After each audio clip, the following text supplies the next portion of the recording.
హస్తినలో ఏం జరిగింది? సీఎం కేసీఆర్ కుటుంబం చర్చోపచర్చలు, కూతురు రాజకీయ భవిష్యత్పై నిర్ణయం, సెంటర్కు వెళ్లేది లేదు అంటూ కవిత మొండిపట్టు, రాష్ట్ర కేబినెట్లో ప్లేసు ఇవ్వాలి అని డిమాండ్. రాష్ట్ర రాజకీయాలు కీలక మలుపు తిరిగాయి. మండలి అభ్యర్థులు మారిపోయారు. రాజ్యసభ సభ్యురాలిగా పార్లమెంట్ మెట్లు ఎక్కుతారు అనుకున్న కల్వకుంట్ల కవిత రాష్ట్ర రాజకీయాలలోనే యాక్టివ్ కానున్నారు. ఈ మేరకు నిజామాబాద్ ఎమ్మెల్సీ స్థానం నుంచి బరిలో నిలుస్తారు. కేబినెట్లోనూ స్థానం కల్పిస్తారు అని తెలుస్తున్నది.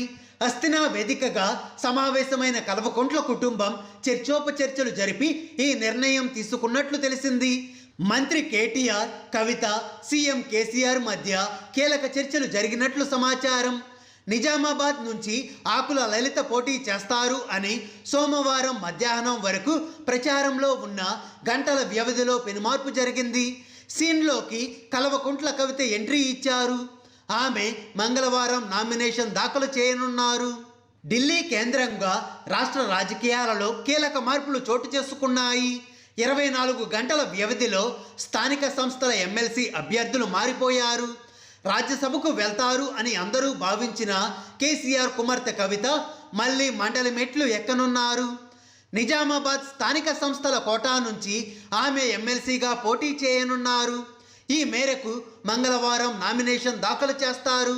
ధాన్యం కొనుగోలులో కేంద్ర మంత్రులను కలవడంతో పాటు కేసీఆర్ సతీమణి అనారోగ్యం దృష్ట్యా హస్తినాకు వెళ్లిన సీఎం కుటుంబం రాజకీయాలపై కీలకంగా చర్చించినట్లు తెలిసింది. సీఎం కేసీఆర్, మంత్రి కేటీఆర్, ఎమ్మెల్సీ కవిత మధ్య జరిగిన చర్చల్లో ఆమెను రాష్ట్ర రాజకీయాలలో కీలకం చేయాలి అని నిర్ణయించారు. సోమవారం మధ్యాహ్నం వరకు నిజామాబాద్ స్థానం నుంచి ఆకుల లలిత పేరు ప్రస్తావనలో ఉండగా ఒక్కసారిగా సీను మారిపోయింది. సీఎం కేసీఆర్ కుమార్తె కల్వకుంట్ల కవిత అంశంలో ఇటీవల చర్చలు, ఊహాగానాలు ఎక్కువయ్యాయి. నిజామాబాద్లో ఓటమి తరువాత పార్టీలో క్రియాశీలకంగా కనిపించలేదు. దీంతో అనేక రకాల ప్రచారం జరిగింది. పార్టీలో, ప్రభుత్వంలో చిన్న చిన్న పదవులు ఇవ్వలేక అత్యంత కీలకమైన బాధ్యత ఏది అప్పజెప్తే బాగుంటుందో అర్థం కాక కేసీఆర్ మల్లగుల్లాలు పడినట్లు పార్టీ వర్గాలలో టాక్. వాస్తవానికి దాదాపు 2 ఏళ్లు కవిత సైలెంట్ కాగా తీవ్ర నిరాశలో ఉన్నారు. పార్టీ వ్యవహారాలను పట్టించుకోలేదు. ఈ విషయంలో కేసీఆర్ కూడా కొంత ఇబ్బంది పడ్డారు. ఒకానొక దశలో పార్టీ పగ్గాలు అప్పగిస్తారు అని ప్రచారం కూడా జరిగింది. 2 ఏళ్ల కిందట వచ్చిన నిజామాబాద్ స్థానిక మండలి ఎన్నికల్లోనూ కవితను బరిలోకి దింపి గెలిపించుకున్నారు. భారీ మెజారిటీతో కవిత గెలిచారు. అప్పటికే కవితకు మంత్రివర్గంలో చోటు ఖాయం అనే ప్రచారం ప్రగతి భవన్ నుంచే సాగింది. కానీ మంత్రి పదవి మాత్రం కవితకు దక్కలేదు. అప్పటికే కేబినెట్లో సీఎంతో పాటు 18 మంది మంత్రులు ఉన్నారు. ఈ పరిణామాలలో ఎవరిని తప్పించలేక కవితకు అవకాశం ఇవ్వలేదంటున్నారు. అంతేకాకుండా ఎమ్మెల్సీగా ఎన్నికైనప్పటి నుంచి కవిత పదవీ కాలం 14 నెలలు మాత్రమే. దీంతో కేబినెట్లో మార్పులేమీ జరగలేదు.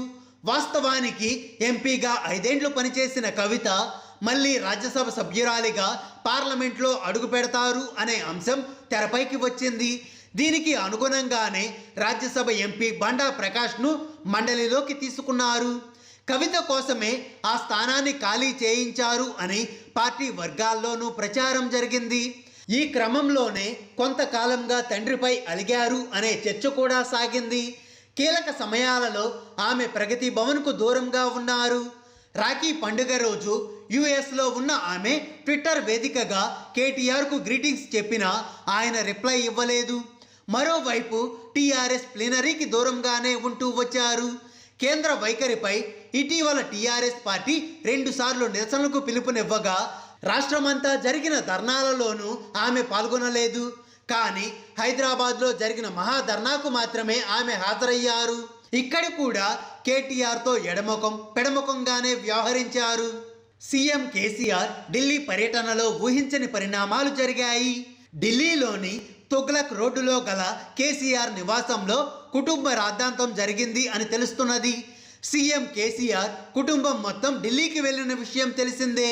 ఈ నేపథ్యంలోనే కవిత రాజకీయ భవిష్యత్పై చర్చలు జరిగాయి అంటున్నారు. రాజ్యసభ ఎంపీగా సెంట్రల్కు వెళ్లేందుకు కవిత ససేమిరా ఒప్పుకోలేదని, రాష్ట్ర రాజకీయాలలోనే కొనసాగుతానని, తనకు కేబినెట్లో స్థానం కల్పించాలి అన్న కవిత వాదనకు కేటీఆర్ అడ్డు చెప్పారు అని సమాచారం. ఈ సమయంలో వాగ్వాదం చోటు చేసుకున్నట్లు ప్రచారం జరుగుతున్నది. ఇద్దరిని సముదాయించడంలో కేసీఆర్ కూడా ఇబ్బందులు ఎదుర్కొన్నారని, చివరకు కవితను రాష్ట్ర రాజకీయాలలోనే కొనసాగించేందుకు నిర్ణయం తీసుకున్నారు అని తెలిసింది. ఇందులో భాగంగానే నిజామాబాద్ స్థానం నుంచి ఆకుల లలితను తప్పించి కవితను బరిలోకి దింపుతున్నట్లు ప్రకటించారు అని పార్టీ నేతలు చెప్పుకుంటున్నారు. కేబినెట్లోకి ఎంట్రీ. వాస్తవానికి ఇప్పటికే కవిత ఎమ్మెల్సీగా ఉన్నప్పటికీ కీలకంగా మాత్రం వ్యవహరించడం లేదు. ప్రగతి భవన్లో కూడా కనిపించడం లేదు. ఈ నేపథ్యంలో రాష్ట్ర రాజకీయాలలో కీలకంగా మారాలి అంటే ఖచ్చితంగా కేబినెట్లో కొలువు తీరాలి అని భావిస్తున్నట్లు తెలిసింది. కవిత కోసం ఎవరికైనా ఉద్వాసన పలకాల్సిందే. ఎంతమంది ఉన్నా తమకు అవసరమనే ధోరణితోనే ఉంటే మాత్రం ఈటెల స్థానాన్ని కవితతో భర్తీ చేయాల్సిందే.